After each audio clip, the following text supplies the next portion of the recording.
Hey everybody, I hope you're doing well. Mike DeAndre here, founder at DeAndre Financial.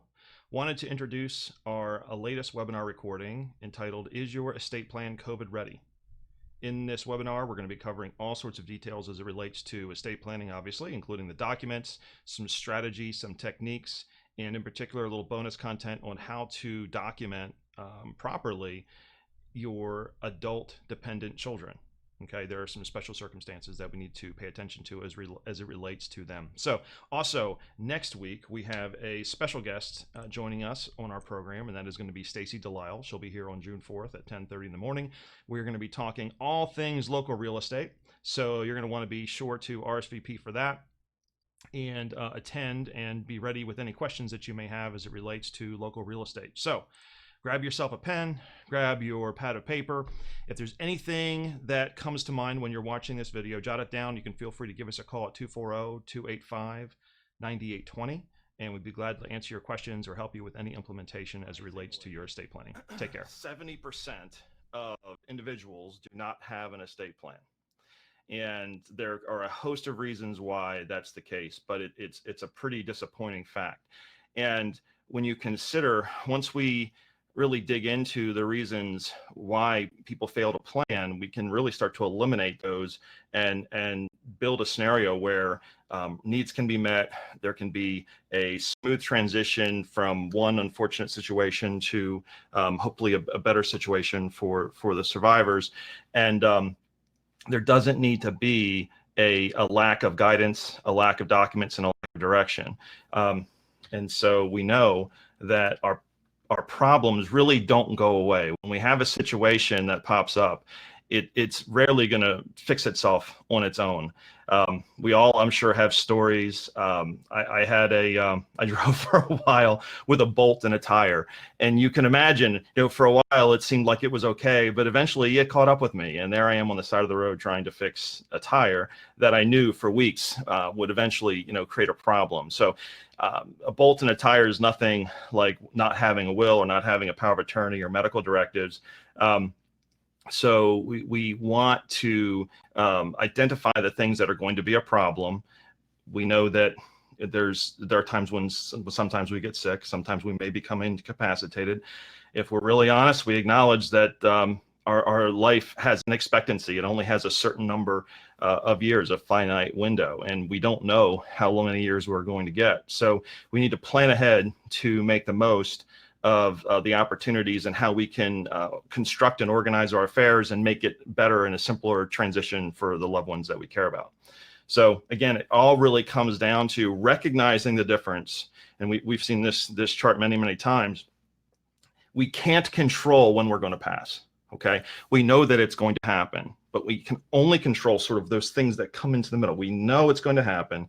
We don't know when, but what can we do in the middle there that we can focus on, and we can make this as simple a situation as possible. So with that in mind, I'm not a big fan of theoretical and esoteric solutions. Okay, I want something that's practical. I want something that's implementable. In the current situation that we're in right now, where many of us are in lockdown, Maryland's still a pretty vibrant place. If you've been driving, there's a lot of traffic. There's a lot of people out. If you've been at Lowe's or Home Depot, it's pretty packed. But in general, it's harder to get appointments. If you need to visit a bank, it's a little bit more difficult. A lot of government offices have been closed. Courthouses have been closed. So conducting business isn't as easy as it typically is. So the comments and the things that we're going to cover today, they are 100% implementable from home. Okay, I really thought that was important, that there's nothing we're going to talk about today that can't be implemented right away, and that we can't make a meaningful impact immediately in your situation. They're all legal. Everything we're talking about here is tried and true. It is there is no gray area, no funny business, no monkey business. Everything we do, we can implement and be 100% legal, and we can do it quickly. 72 business hours to turn around the documents and get everything structured, provided you understand and that sort of you have the people in place for guardianship and for custody and things of that nature. We can turn these documents, and we have resources that can turn these documents around very quickly from your sofa right away. Okay, So let's talk a little bit about the current reality. And it's a little bit of a disappointing reality right now. So it's likely you know someone who's had the virus, and hopefully you don't know someone who's gone into this situation, but we probably heard of it on the news or heard of it on television, where they're at home and they're not doing particularly well, but they have a they're on their sofa, they're in their bed, they're quarantined, they're isolated in their home, but then it gets to a point where they have to go get medical attention, they have to go get care. So the ambulance comes, picks them up, takes them off, they go into the hospital, they're isolated in the hospital. You may not get to see that loved one again. And if you don't have the right documents in place, you don't have the steps, if there hasn't been planning ahead, coordination, communication, discussion ahead of time, this can be a horrific and terrible situation. And we know it's happening. If you refer back to the 70% situation, it's happening much more than it should. But that's our current situation. And the reality, again, is that existed before coronavirus. It's going to exist after coronavirus, not necessarily the isolation components, but the fact that we need to have, we can have our pieces in place ahead of a crisis. So what does planning offer us? Planning gives us the opportunity to identify the decision makers that we want to have acting on our behalf, whether we're incapacitated or we've passed on. It allows us to create the stream of assets. So we can decide who is going to receive how much and when, okay? It will provide for guardianship decisions. So if and if you're a grandparent, you may be on that list. Okay, it doesn't necessarily mean that if you don't have kids, that you aren't part of someone else's guardianship plan. So this is where that coordination and that communication really comes into place. Also, control. If you don't have the documents that make certain things happen, your wishes, even if they have been communicated verbally, may not get carried out the way that it was intended. And sometimes the consequences for that can be pretty significant. And also simplicity. Nothing simpler than when your wishes can be ironed out, communicated, thought through, and then executed by the individuals. In these circumstances, there's generally some sorrow, there's some heartache, there's some stress, there can be financial stress, there can be emotional stress. When people have to make decisions on the fly and think on the fly, that just compounds the problem. So then when you can bring the simplicity of giving them a roadmap to follow on how to execute these wishes in these circumstances, it really can make for the best of a worst case scenario. So step one in this process, we have to gather the documents. So if you currently have estate planning documents, and we'll get into some of the individual components here in the next few slides. If you currently have them, that's wonderful. If you haven't reviewed them in, say, a year and a half, it's really time to take them out, dust them off, and review them. Read through each document, read through each page. If you're married, read it with your spouse. If you have you know who you want to have your POA, you know who the individuals that are going to participate in executing these documents, review to the degree with them that you feel comfortable now. Okay, make sure that you share the location of those documents. We're going to talk a little bit more about that in a minute, but gather your documents, get them all in one place and read through them. Okay, so what documents are we talking about? We're talking about your will. Okay, and again, I'm going to describe this in ways of whether you have the will or not. Okay, we need a will. The will is sort of that first starting document. And even if the will's only job is to push all the assets that aren't in the trust into a trust, that's fine. But you still need a will as sort of that first governing document. Okay, trust documents. You want to make sure you have all of those gathered, that they're the most current documents available that have been drafted and put into effect. Gather your financial power of attorneys, your medical power of attorneys, all of your insurance, whether it be long-term care, life insurance, health savings accounts, disability at work, long-term, short-term, whatever insurances that you have, whatever risk management components that you have to your estate plan or to your financial plan, gather them up, and then all of your investment assets and retirement assets. Okay. Maybe this is why people don't do this. I don't know. It's a lot of work, but it's really, really good. Also, don't forget your digital assets. Okay. I'm just going to read through a list here. And when I was preparing for this, I knew this to be the case, but when you really start mapping it out, you're like, man, this is a lot of stuff. So if you own a computer, if you have digital photos, digital music, if you have phones, tablets, if you compose that digital music and it has certain value, if you have hard copy backups, whether they be of tax records, business records, a business that you may own with someone else, who owns those documents? How are they titled? Who has custody of that? Who's responsible for that data and distributing that data? Do you do online bill pay? What are the usernames and passwords for those types of things? Is there any other intellectual property that's in a digital format or stored digitally in a cloud or some other way? All of those things fall under this whole new world of digital estate planning, and it is specific, and it is there can be extensive ramifications for not thinking ahead on how to handle your digital estate. So we can't ignore that. It's a lot.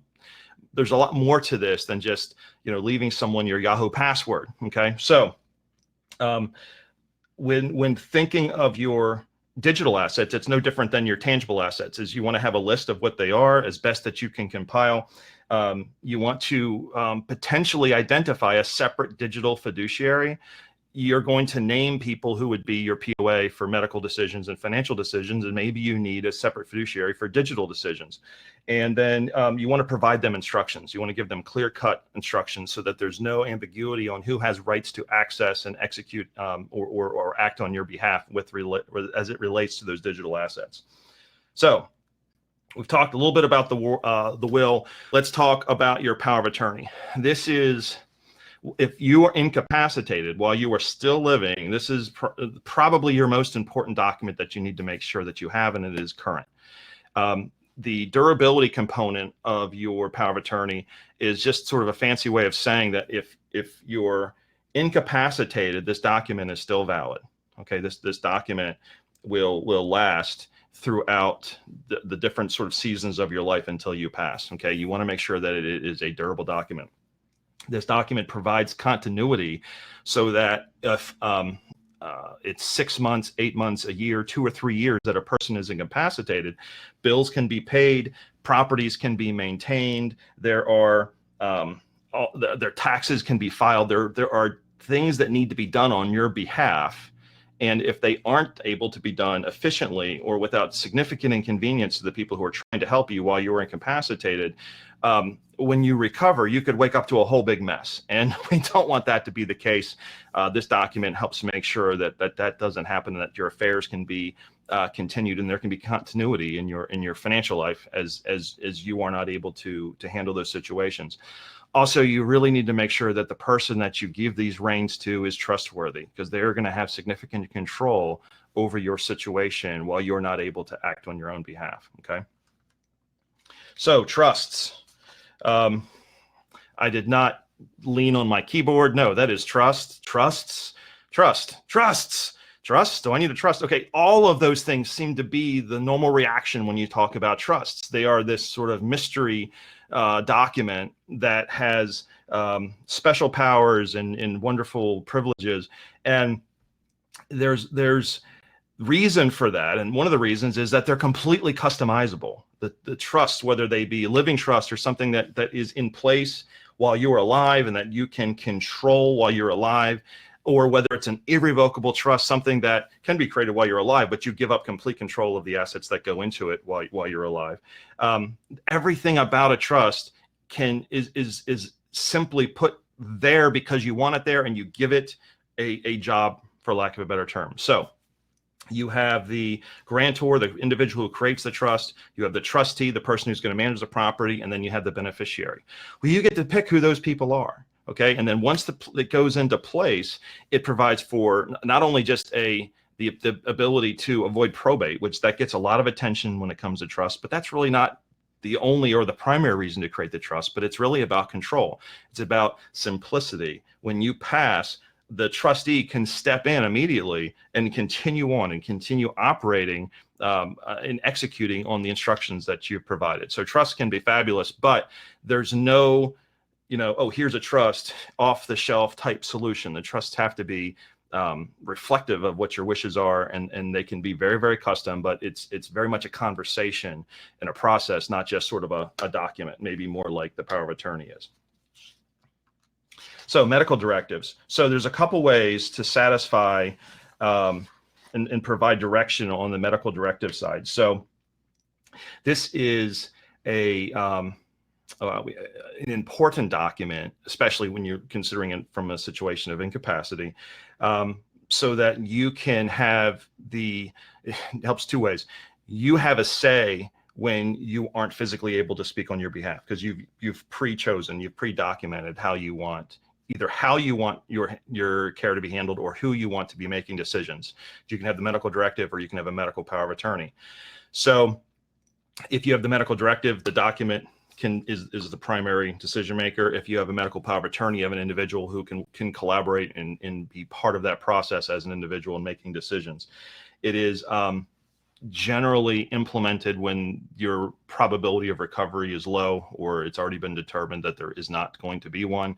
But it takes pressure off of the family. It removes the contention and the stress and the disagreements that could exist among survivors on how to handle your affairs, or what they think on your behalf you would have wanted. You get to spell all those things out ahead of time, and it really provides a great deal of peace in a difficult situation.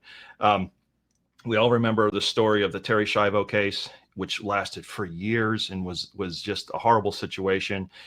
We want to avoid that. This simple document avoids that scenario. See, this stuff's easy, no big deal. Okay, beneficiaries. The easiest to implement, and sometimes the easiest to miss. Okay, so when it comes to your beneficiaries, you want to pull out all of the accounts that have beneficiary designations and make sure that, and double check and make sure that they are complete. Make sure that if they're asking you for contact information for the beneficiaries, provide it. If they want to if there's an opportunity to break down, and there almost always is, how you want the beneficiaries to be paid out, make sure that that information is complete. Make sure it's legible. Make sure it's, is it a 10%? Is it 100%? How is it broken down? Does it all add up to 100? Believe it or not, that it happens where sometimes the documents are complete and the way they're incomplete, or the document's incomplete, and it's because it doesn't add up to 100. So take the time, review those beneficiary designations for the primary beneficiary, who is sort of the next in line, and then also the contingent. And so the contingent is the beneficiary should your primary predecease the contingent. So if it's a typical spouse situation, and it's the wife's account and the husband is the primary beneficiary and children are the contingents. If the husband passes before the children, the contingents move up into the primary situation, and then you should rerun with new contingents. Okay. Also, one of the common questions or checkboxes on a beneficiary form is the per stirpes decision. And just remember from your classical education and Latin studies that simply means by roots or by branch. So if a beneficiary passes, and say you have two beneficiaries, beneficiary A is alive, beneficiary B passes, beneficiary B's portion will pass to their beneficiary. So it stays in that branch or in those roots of a situation. Okay, so we have documents now. What you need now is a go bag. Okay. If we have any Jason Bourne fans in the room, you may recognize this. This is not the actual go bag, but you can see we've got passports, cash, we've got a peacemaker, we've got all sorts of stuff in this go bag for Jason Bourne, which you can actually buy at this clothier company. And if you want to be the coolest person at your estate planning review, you bring all your documents in a go bag, and I guarantee you're the coolest person in the room. But more importantly, you need a go bag. You need a way that you can take these documents, because you can't necessarily hand a doctor a PDF or say, hey, someone will fax them ahead. You want to have these documents with you. Okay. You want to have these documents available to you in a case of an emergency. And again, we're talking about a situation right now under the COVID environment where we don't know if there's going to be an emergency or not. So having them at a bank deposit box is wonderful. But if the bank's closed, or you can't get into the bank, or you're the one who knows what the bank is and you have the key and all that, and no one else knows, they can't get to your documents. And the documents essentially are worthless to you until someone can get those documents and present them. So you want to you just grab an envelope, grab something, a Tyvek bag, a FedEx slip, whatever it is, compartmentalize all these documents, gather them up. So what do you need? You want all of your estate planning documents, okay? You want a list of medications and dosages that you can have them with you when because you may not be going to your medical facility, or you may not be going first to stop off at your primary care physician, or your primary care physician may not even be able to communicate with your emergency medical staff. So list of medications and dosages, allergy information, personal information, emergency contact information, your primary care physician's information. I think it's also good for the advocates to have a notepad, some pens, some cash, and keep this by your primary exit. So if you're like me and you have 7 exits to your home, you want to pick the exit that goes into the 7-car garage. No, I'm just kidding. But have the documents by your primary exit, okay? So that when you are in, if the worst case happens, again, planning is often for worst case scenarios. When everyone's healthy and their money is flowing and everyone's employed and everything's great, planning is like, hey, that's kind of nice. I'm glad we did it, but man, I don't really need it today. Okay.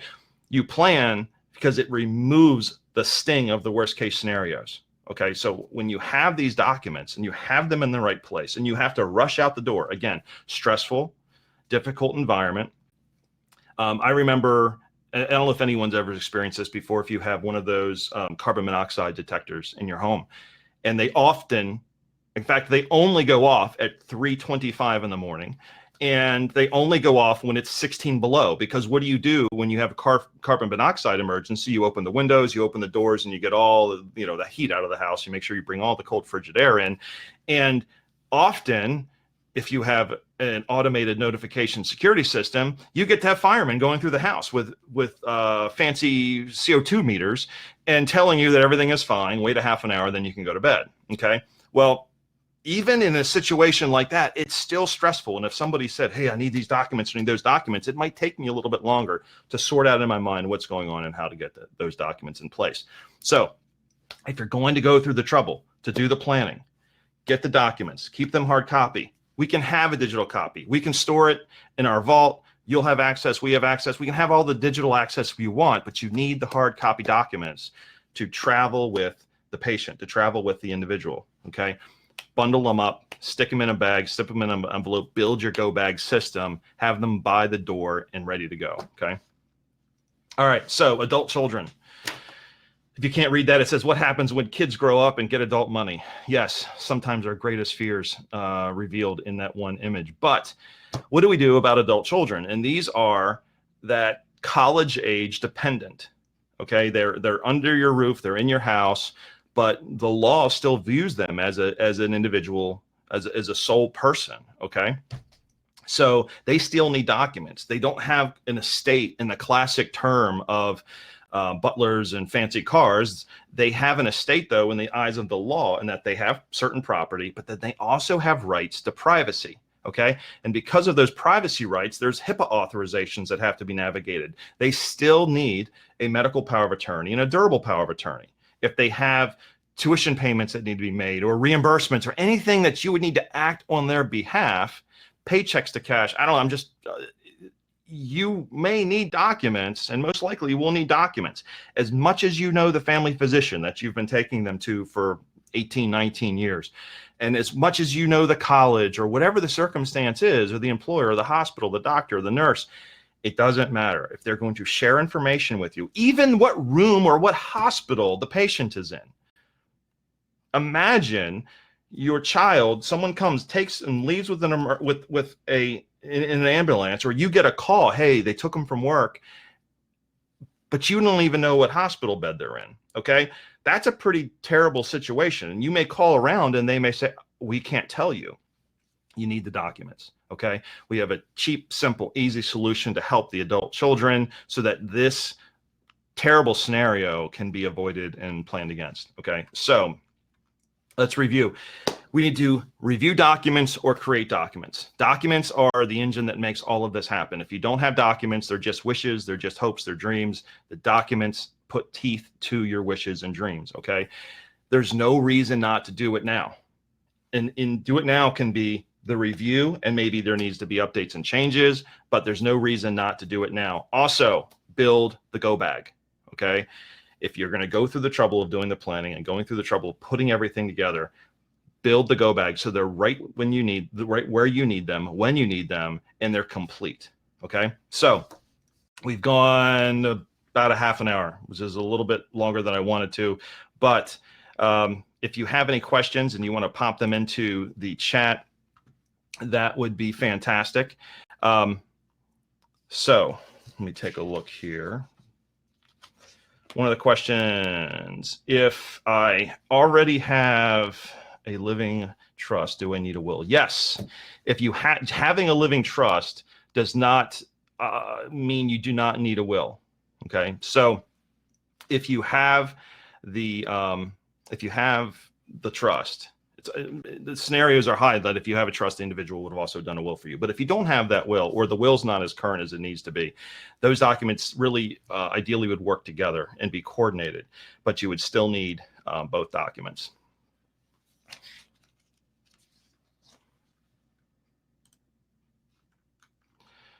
All right, what is the difference between a revocable?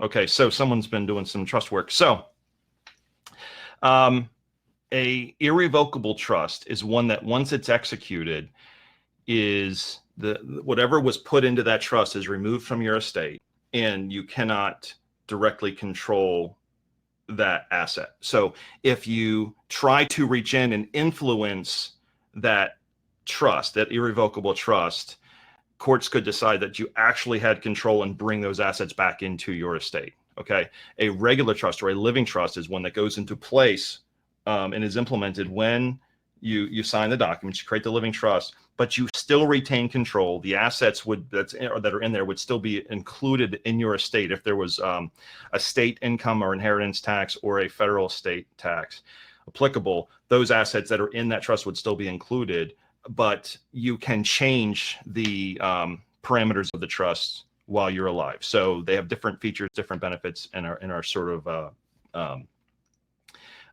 they sound pretty similar, but they're very different in how they're handled.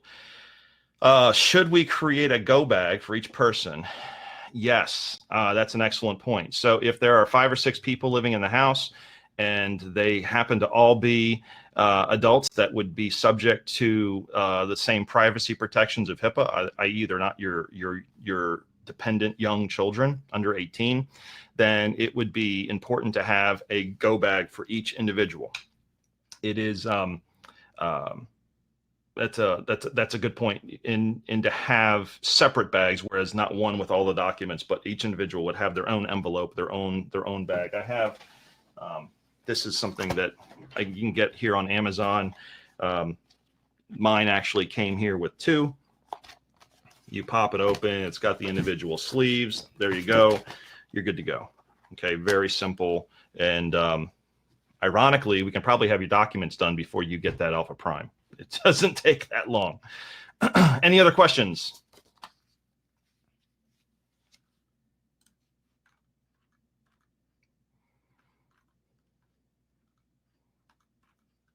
So, okay, the question here is how, I'll paraphrase, how important is it to avoid probate? Well, so probate in certain states, Maryland in particular, it gets a lot of attention because there's planning that can be done to avoid it, but it's not the end of the world if you do have to probate an estate, i.e. you have a will, but you don't have a living trust, or there isn't a significant amount of property that needed to be probated. And there are some states that have thresholds on what actually becomes sort of a billed probatable estate or not. So probate in Maryland's not terrible.